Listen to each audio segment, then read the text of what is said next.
말씀하시면 내가 나가리라. 주님 뜻이 아니면 내가 멈춰서리라. 나의 가고서는 가 주님 뜻에 있으니 오 주님 나를 이끄소서. 말씀하시면 내가 나가리라. 주님 뜻이 아니면 내가 멈춰서리라. 나의 가고서는 가 주님 뜻에 있으니 오 주님 나를 이끄소서.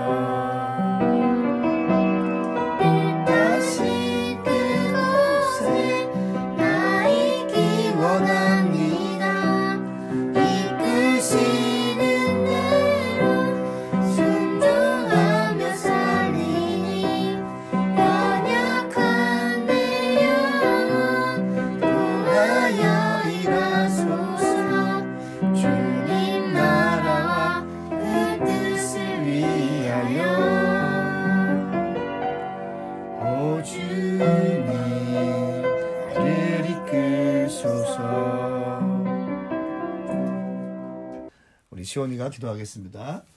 하나님 아버지 감사합니다. 오늘도 주님의 말씀 듣게 하심에 감사합니다. 하나님 코로나 때문에 못 나가고 계신 성도님들 가운데 코로나가 얼른 끝나서 온라인이 아닌 교회로 나와 얼른 예배 드릴 수 있게 해주세요. 말씀 들으면서 장난치지 않게 해주시고 오로지 말씀에만 집중할 수 있게 해주시옵소서.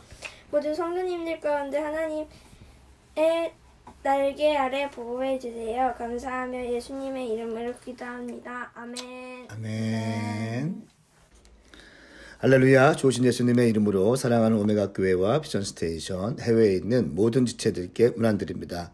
오늘은 4월 27일 월요일이고요. 오늘 우리에게 주신 말씀은 히브리서 5장 말씀을 통해서 은혜를 나누겠습니다. 오늘도 사랑하는 우리 가족들과 함께 인사하겠습니다. 인사할까요? 샬롬. 샬롬.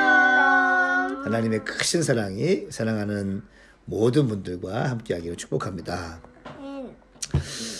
오늘 히브리서 5장 말씀은 유대인들이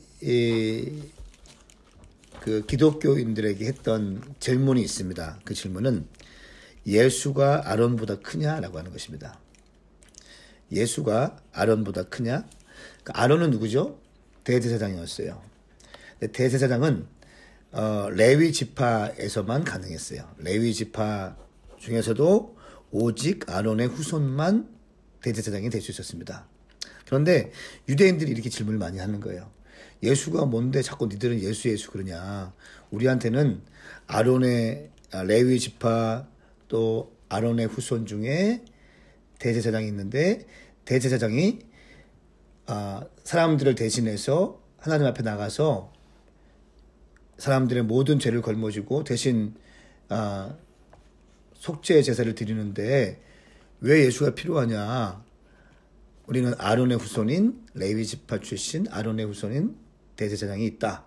이런 얘기를 많이 했습니다. 그렇기 때문에 오늘 히브리서 5장 말씀은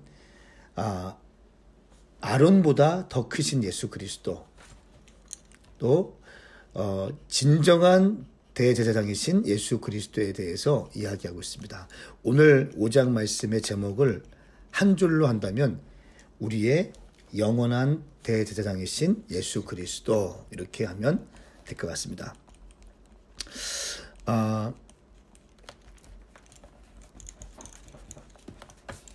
히브리서는 아론을 통해서 보여주신 대제사장의 모습을 예수는 실제적으로 중보자의 역할을 감당하셨다라고 볼 수 있습니다.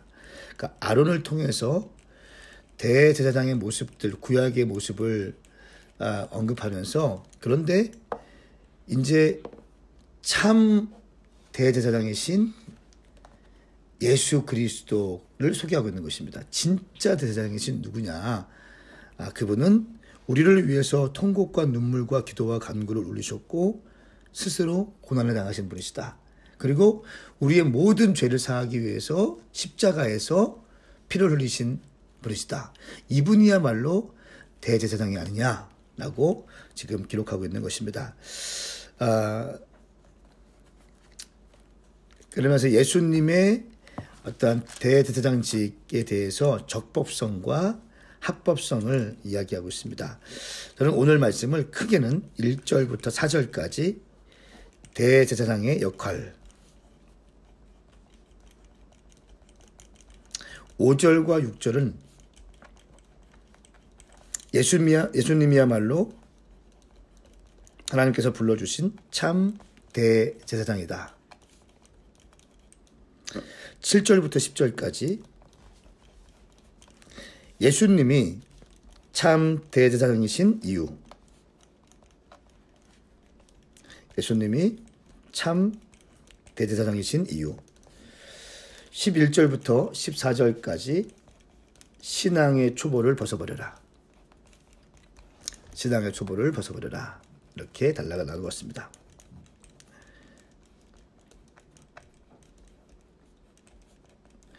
오늘 말씀에 보니까 대제사장의 역할이 뭘까요? 첫 번째는 사람들을 위해서 하나님 앞에 선자이죠. 사람들을 대신해서, 사람들의 죄를 대신해서 하나님 앞에서 예물을 드리고 희생제사를 드리는 자였습니다. 1절부터 4절까지의 내용이 보면, 또 두 번째는 사람과 자신을 위해서 속죄제사를 드리는 삶.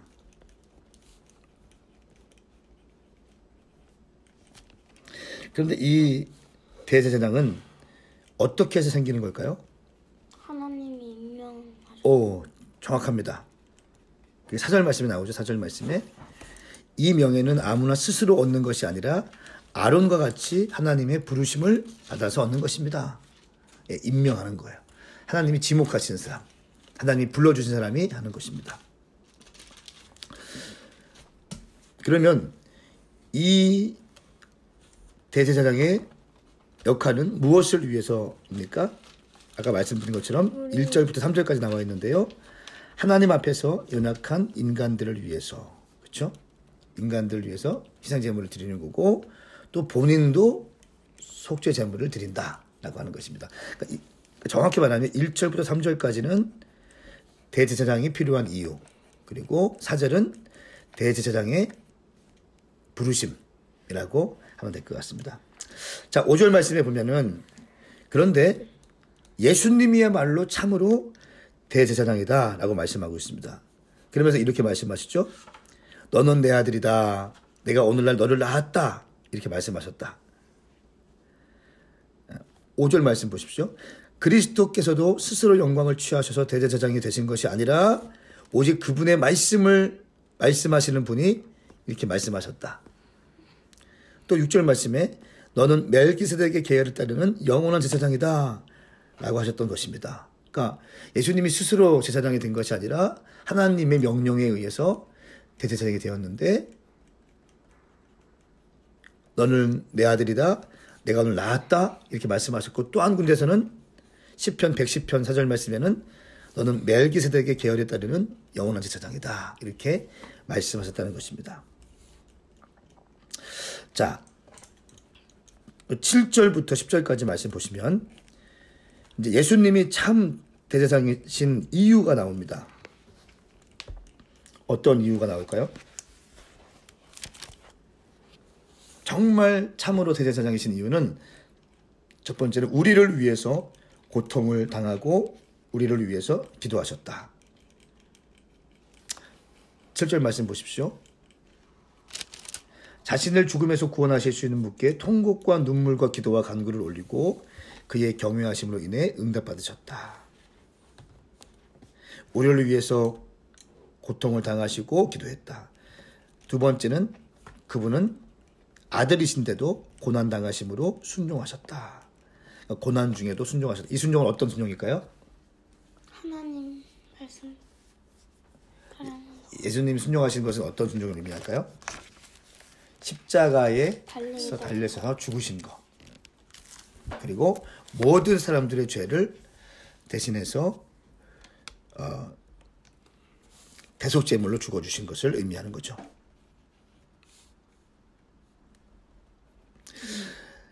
정말 여러분 순종의 사람이 어떤 사람인지 아세요? 순종의 사람은요, 고난 가운데 아버지의 말씀에 반응하는 사람이에요. 정말 순종의 사람은 고난 가운데 아버지께 반응하는 거예요. 또 고난 중에서 하나님께서 하시는 음성이 우리를 살리죠. 그렇죠.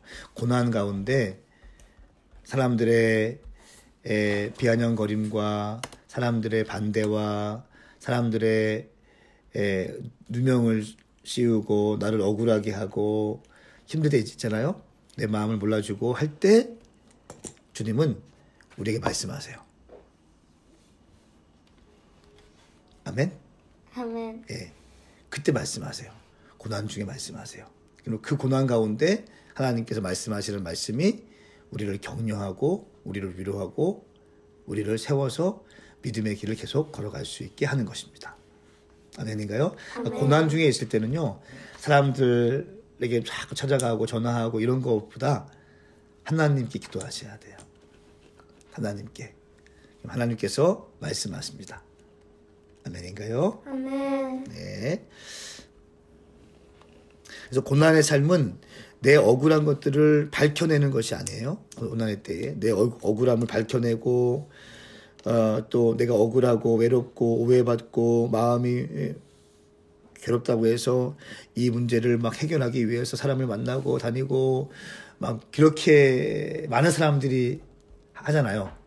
그런데 성경적인 고난의 모습은요, 그게 아니라 잠잠히 입술을 닫고 묵묵하게 하나님께 내어놓는 거예요. 오늘날 사람들은 어떻게 하든지 문제를 해결하려고 하고 억울한 거를 풀려고 하고 오해받는 거 또 외롭고 억울한 마음이 괴로울 때 사람들 만나서 내 마음을 이해해달라고 얘기하고 이렇게 많이를 해요. 물론 이런 것도 어느 정도는 필요해요. 그런데 1차적으로는 뭡니까? 그 고난 가운데 묵묵하게 하나님께 기도하고 하나님의 얼굴을 바라보는 것이에요. 이게 성경적인 고난에 통과하는 방법. 그러면은 하나님께서 우리에게 말씀하신다. 고난 중에도 하나님의 음성을 듣지 못하는 이유가 뭡니까? 고난 중에도 바빠. 그죠? 여기저기 만나고 뭐 하고 하느라고 바빠. 차분하게 하나님의 얼굴을 구해야 되는데 그럴 수 있는 시간이 그때도 없다는 것입니다. 그렇기 때문에 하나님의 음성을 듣지 못하고 성령님께서 위로하시는 것을 받지 못하고 사람들의 위로를 찾고 있는 것 같습니다. 그렇기 때문에 우리는 고난 중에 있을 때 예수님처럼 묵묵히 입술을 닫고 기도하는 삶이 기독교 정신이고 성경의 가르침인 줄 믿으시기 바랍니다. 자, 그리고 11절부터 14절까지는 신앙의 초보를 벗어버려라 말씀하고 있습니다. 너희가 듣는 일에 둔하게 되었다. 설명하기가 힘들다. 지금쯤 되었으면 선생이 되어야 되는데 다시 하나님의 말씀의 초보를 가르쳐야 할 형편이다. 그러면서 젖만 먹고 단단한 음식을 먹지 못하는 사람들이 된다. 그러니까 지금쯤 되면은 말씀을 가르치고 말씀에 대해서 그 새로운 사람들에게 양육하고 티칭하고 가르치고 사람을 세워나가야 되는데 아직도 말씀을 모른다는 거예요. 그래서 기본적인 구원의 원리, 교회론 이런 거 다시 배워야 한다는 겁니다. 그래서 여러분들은 젖만 먹고 단단한 음식은 먹지 못하는 사람이 되었습니다. 이게 무슨 의미일까요? 애기. 예, 애기인데 어떤 애기예요? 아무것도 모르는. 못 배우고 막 교육이 완전히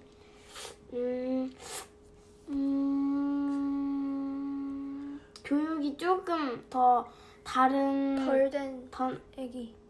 그 다른 애들보다 더 덜 떨어지는 거. 떨어지는 거. 네. 젖만 먹고 단단한 음식을 먹지 못하는 사람들이 되었다는 것은 좋은 얘기만 들려가는 거예요. 부드러운 얘기만 듣고 나를 칭찬해주면 좋아하고 나를 인정해주면 좋아하고 나를 위로해주면 좋아하고 그런 얘기만 말씀해서 골라서 읽는 거예요. 그리고 주님은 항상 내 편이고 막 그런 거 있죠. 내 중심적으로 성경에 돌아가고. 그러니까 말씀은 책망도 하고 혼내키기도 하고 때로는 꾸짖기도 하고 회개할 것을 요구하고 있는데 그런 말씀을 다 넘어가고 내가 좋아하는 말씀만 듣는 거예요. 그래서 젖만 먹고 단단한 음식은 먹지 못하게 된다. 그러면서 젖을 먹는 사람은 모두 의의 말씀에 익숙하지 못합니다. 말씀하고 있어요. 말씀에 편향되어 있다는 거예요. 균형이 없고 자기중심적이고 신앙의 초보를 살고 있다는 것입니다. 그러나 단단한 음식은 성숙한 사람의 것입니다. 말씀하고 있어요. 그럼 성숙한 사람은 어떤 사람인가 나와 있는데요. 첫 번째는 단단한 음식을 먹는 사람이죠. 좋은 말씀만 듣는 게 아니라 또 위로의 말씀만 듣는 것이 아니라 책망의 말씀, 헌신의 말씀, 순종의 말씀도 믿음으로 받을 수 있는 사람이 성숙한 사람이다. 두 번째는 끊임없이 훈련을 받는 사람. 끊임없이 훈련받는 거. 1대1도 하고 세가족 수료하고 1대1하고 T40하고 또 리더십 훈련에 들어오고 또 셀 모임에 들어가고 또 커뮤니티 예배에 들어가고 또 새벽을 통해서 또 일로 하나씩 또 듣고 또 새벽을 통해서 또 기도하고 최대한 하나님께 말씀과 기도의 자리에 예배 자리에 나오는 사람. 세 번째는 연단된 분별력을 가지고 있는 사람이에요. 연단된 분별력. 쉽게 분별하는 것이 아니라 믿음의 여정을 통해서 오랜 과정을 통해서 분별력을 지니고 있다. 하나님께서 무엇을 좋아하실 것인가? 하나님이 지금 기뻐하시는 게 무엇인가를 정확히 알고 있는 사람. 네 번째는 선과 악을 분별할 줄 아는 사람. 무엇이 악이고 무엇이 선인가? 어떤 것이 하나님의 기뻐하시는 역사고 어떤 것이 마귀가 기뻐하는가? 지금 이것은 마귀가 우리 공동체, 우리 교회 가운데 주는 일인가? 하나님께서 우리에게 주시는 것인가? 분별할 수 있는, 내가 이 말하면 마귀가 기뻐하는가 하나님이 기뻐하는가를 알 수 있는 분별력을 가지고 있는 사람이라는 것입니다. 저는 축복합니다. 우리 가정이 또 우리 교회가 신앙의 성숙함으로 일어나기를 축복합니다. 아멘. 여기에서 질문이 한 가지 오늘 말씀에 나올 법한데 안 나오네요. 멜기세덱의 반차, 멜기세덱의 계열이라고 나오잖아요. 이게 어떤 의미예요? 대대로 나오는 족보. 네, 비슷한 얘기예요. 계열과 족보. 맞아요. 근데 멜기세덱의 계열과 예수님과 무슨 관계죠?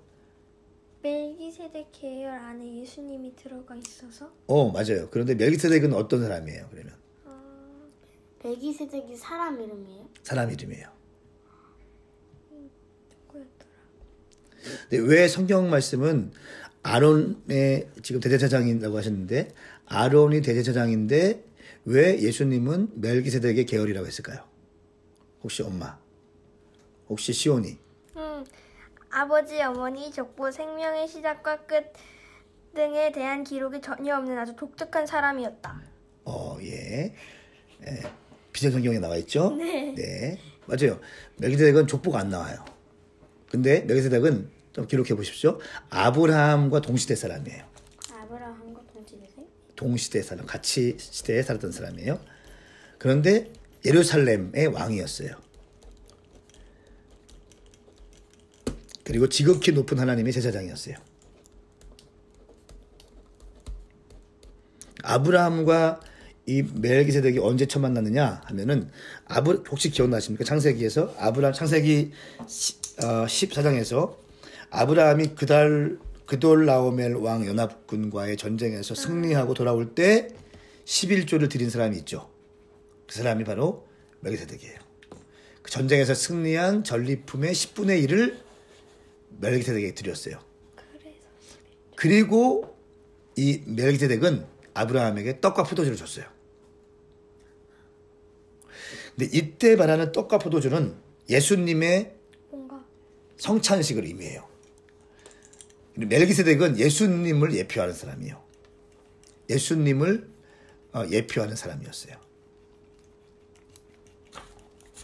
그래서 예수님은 아론의 족보와 계열이 아니라 인간적으로 어떤 레위 지파, 아론의 후손, 몇 대 후손 대제사장인 예수가 아니라 멜기세덱, 족보에 나와 있지 않고 신비하고, 그리고 모세가 있기 전, 율법이 있기 전 아브라함 시대, 믿음의 조상 아브라함의 시대에 아브라함이 10의 1조를 올려드리고 멜기세덱은 떡과 포도주를 바친, 그 아브라함에게 드린, 그래서 예수님의 십자가에서의 죽으심과 성찬을 의미하는 예수님의 예표된 인물이 멜기세덱이에요.